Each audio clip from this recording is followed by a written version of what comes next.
here to obviously celebrate the inclusivity, the family vibes, the welcoming vibes. Dude, And that's what I was just about to say about Aaron and Sean. Like, that's exactly what I love about this community, this conversation. And then generally anytime I bring up that, you get the exact response. So if you want to talk a little bit about your con experience in that manner. Man. So, Sean, I met him, whatever, it might have been exactly a year ago today at the last Fanboy I was here, and he watched my videos, and he was like, I know your videos, dude. I watch your stuff. I was like, oh, well, that's awesome, man. And then guys started talking and stuff, and then it's just been, after that, man, me and him, we just kept contact, and now we're like good friends, and he actually has gotten me into a lot of conventions just because the connections he has from conventions and stuff. So, I mean, the cons have opened up so many windows for me and windows.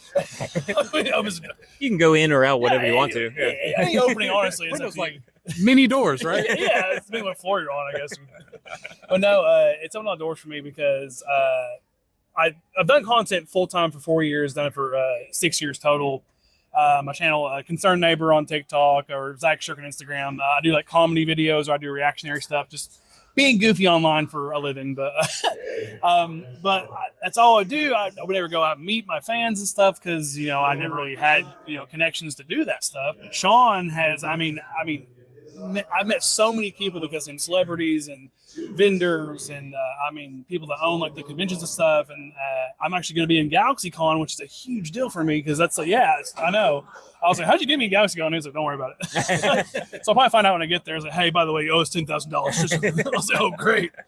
But no, like, GalaxyCon, which like, if my 12-year-old self could see where I'm at now, dude, he'd be so freaking proud. Like, it's a dream come true for me. Because when you always want to do stuff like you see your people you look up to online doing social media or doing videos, oh man, I want to do that. It looks so fun, and I guess people don't realize how much work goes into it because while I will say my job's easy, I'm not like, oh man, well, every day making videos, but it's more mentally straining than anything else because you got to come up with ideas every single day and editing. Just for like instance, because you guys know too, like editing like a 12-minute video is like 8 or 9 hours, sometimes longer depending if I'm putting extra stuff in. I'm not cutting corners. So yeah, it's a lot of time intensive stuff. I think that's more anything else is just a lot of time investment. Sure. But if you're serious about it, I feel like most anybody can do it. I mean, if you have the charisma and just like the personality to do this stuff, you'll make it. Because boy, if you want to, if you go back to my channel and scroll through the thousands of videos I have on there, it's my very first stuff I recorded. I didn't know what I was doing. It's so bad, dude. I think if I remember correctly, I think my first video was like faces singers make when they sing, which conceptually sounds like a cool idea, but it was really cringy. At least to me it was. But then it's like to now, night and day. Yeah. So man, cons. I love conventions. Me and my girlfriend Therese. We go to cons all the time. Fanboys one we always go to. And it's the people you meet, man. Because I have friends for life from cons. I mean, and I'll always, be a part of my life and everything. And I think that's just the inclusivity that we kind of talked about. Because people from all walks of life come to conventions. I mean, and I think that's the coolest thing. The people I meet, I'd never in a million years think I would ever, talk to. Yeah. Are some of my best friends now. And getting to talk to people, the vendors and stuff. And then, because a lot of the vendors hand make a lot of their stuff. And it's so cool, dude. There's so much talent. Yeah. There's so much talent that's like undiscovered from, and I think that's what is cool about cons too. It puts a lot of light on those people for them to get noticed. And I think it's also awesome for people to kind of show what they can do. And then that, could end up getting the ball rolling from them. And then they might get a huge, opportunities done. It's just awesome. I think that's what I like most about conventions is like people that normally wouldn't be seen by public eyes out there and just getting to shine. Yeah. And that's super cool. Yeah, absolutely. Yeah. I love that.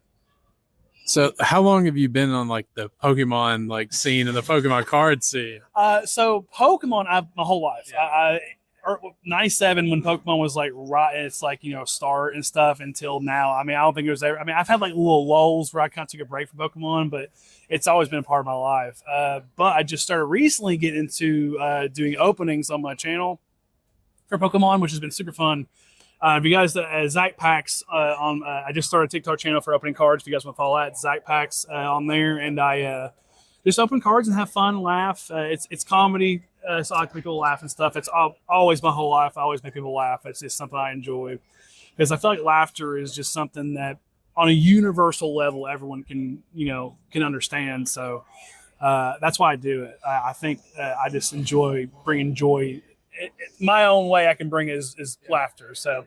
But yeah, Pokemon cards opening. I'm doing a series where I'm trying to pull the Gold Greninja out of Chaos Rising, which has been it's not been very fruitful. I'll tell you right now. I've had a lot of bad luck. Hey, it was cracking me up watching the video. So yeah, go check that one out. It's hilarious. Yeah, Pokemon opening is something I've always dreamt of, and something that Sean got me that I am like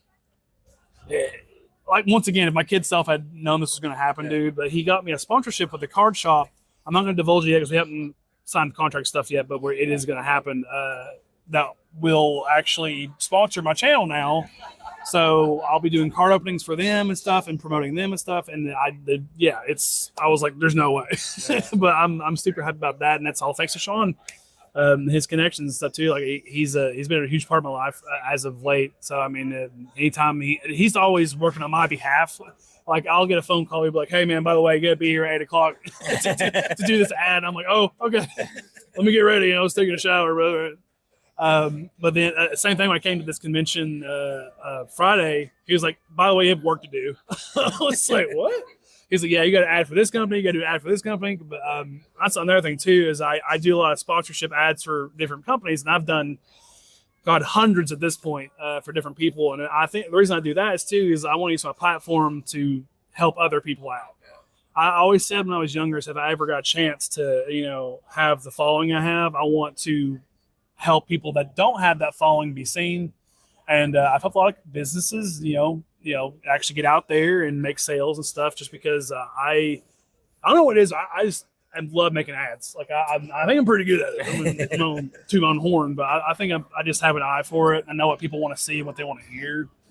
Because the thing about social media is if you don't grab them within the first 7 seconds of your video, they're gone.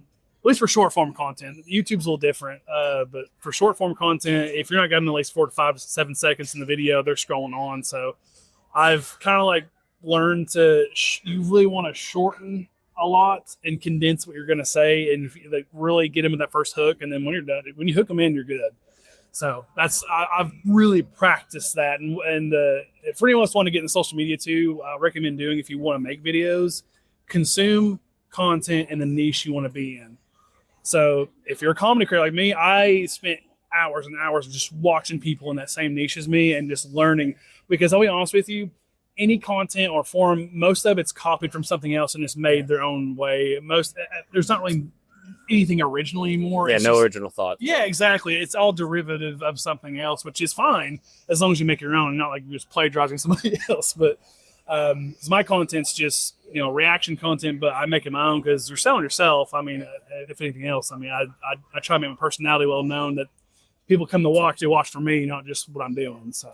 Where did that come from? Where'd your passion for all of this come from? So my name on TikTok's Concerned Neighbor, which came from a skit that I did when I first started TikTok, which, oh my God, it's so weird to think about now, but I would dress like Mr. Rogers, like a sweater vest, and I would stitch other people's videos and pretend to call 911 on them.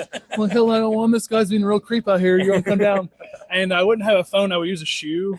That's all I had on me. I was like, I'm recording my phone, and that became like a thing. And if I can still find it at home, my girlfriend has a painting of me in that costume with the phone up. So that's really early beginnings of my channel. But what really got me into it, man, is just I've always been an entertainer, because when I was in high school, I was all 4 years in drama club and choir and stuff. So I was always acting, and I always I played Nicely Johnson and Guys and Dolls, and I played Smee, Peter Pan. So I always wanted to be like just the goofy guy in the plays and stuff. And I also sing and stuff too. I've done music I play guitar since I was 12. So I've always wanted to be in some form of entertainment. I just didn't know what I was going to be, because music was gonna what I was heading towards, and then comedy just took over. I was like, once I got started doing comedy, I was like, oh, this is it.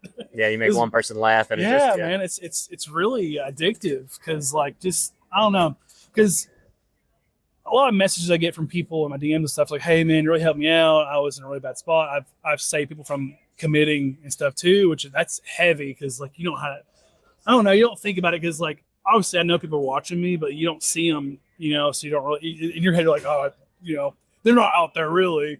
But man, all the DMs I get some people just like, hey man, you really saved me. Like I watch you every day, and it's a real joy to watch you. Like I have some diehard fans that love my stuff, and that's everything for me. Like that's why I do it. I do it for them. Another thing, if you're going to get into social media, is like don't do it for money, don't do it for fame, do it for fun, and do it because you love it. Because I guarantee you, if you don't do it because you love it, you're gonna fail, and you're not gonna enjoy it, and you're gonna quit. And that's a lot of creators will tell you that too.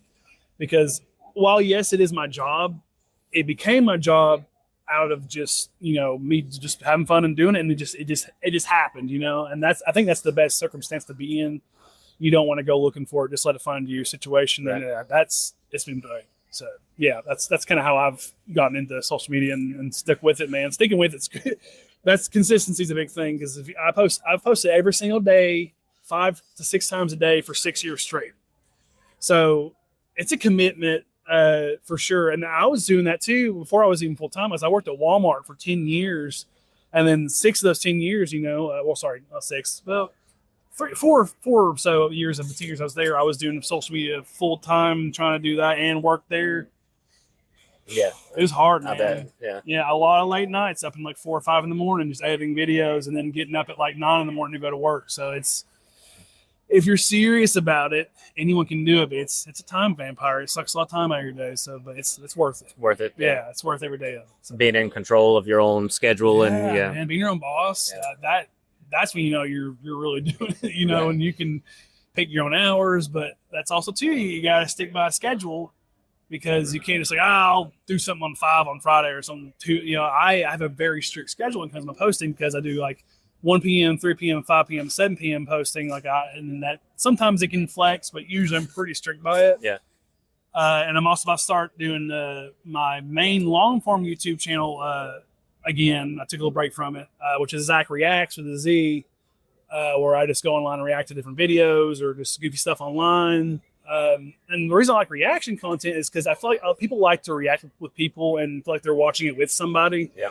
Because anytime you're watching movies, you're playing video games, it's always cool to have your buddy there to laugh and interact with. That's kind of how reaction content is for me, is that like you're laughing with somebody and you're like getting to enjoy that with somebody too. So Mystery Science Theater type stuff. Yeah, exactly. Yeah, nail on the head. Yeah, it's how I look at it, and I love it, man. The people I get to interact with and the opportunities that I've gotten from doing it is just been amazing. So yeah, anyone wants to get in social media, I'll recommend it to anyone, but it's a lot of hard work for sure. Yeah. Just to wrap up, do you have any specific con stories just that stick out to you that you would like to share? So some of the best ones I've had is just a lot actually from vendors mostly, because usually I'll get in a conversation with one and we're just kind of having a good time, laughing, talking, and a lot of times they'll just like, hey man, do you want to just take something? And I'm like, yeah, okay. But it was just super cool and nice of them to do, and they'll give you deals and stuff just because you're talking to them. Or other ones too, where I've seen people like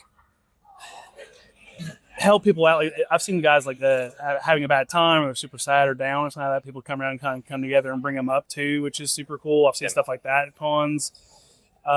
It's really just the people, man. I think as far as experiences go, that's what makes it for me, is getting to talk to people, interactions with them, and just making new friends. Because I've, from being a recluse at home making videos to now where I'm like super out there talking to everyone. It's not in days, but I wouldn't change it. But yeah, I think that's probably my takeaway from cons, is just the inclusivity and just the people, man. Yeah, I think that's the best thing I could give for conventions. That's been for me, is just getting to talk to everyone. Right. For sure. Do you want to plug all your stuff one more time? Man, yeah, sure. So I'm on all platforms. So TikTok, Instagram, Facebook. So TikTok is Concerned Neighbor, all one word. Facebook's just Zach Shirk, ZACH Shirk, SHIRK. And then Instagram, Zach Shirk, is Zach _Shirk. But yeah, if you guys want to laugh, have a good time, come. We're all inclusive on my channel. There's anyone's allowed on there to just come have fun, hang out. I'm trying to do more meet and greets. So if you guys watch me, I'm going to go to more conventions. So you guys want to check me out? I'm going to GalaxyCon. Come see me. It's gonna be awesome. But you guys have been a pleasure. It's been awesome. So thank you so much. Yeah, thanks, Zach. This has been a blast. Go watch this stuff. He's really funny. Hey guys, love it.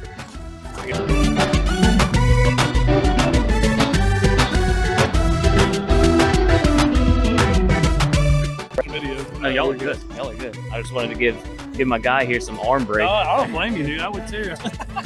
Gosh, I didn't know we went 40 minutes now. That was Yeah, dude. He was but strong. that's what I love about this shit, man. Are you recording already? Because okay, good.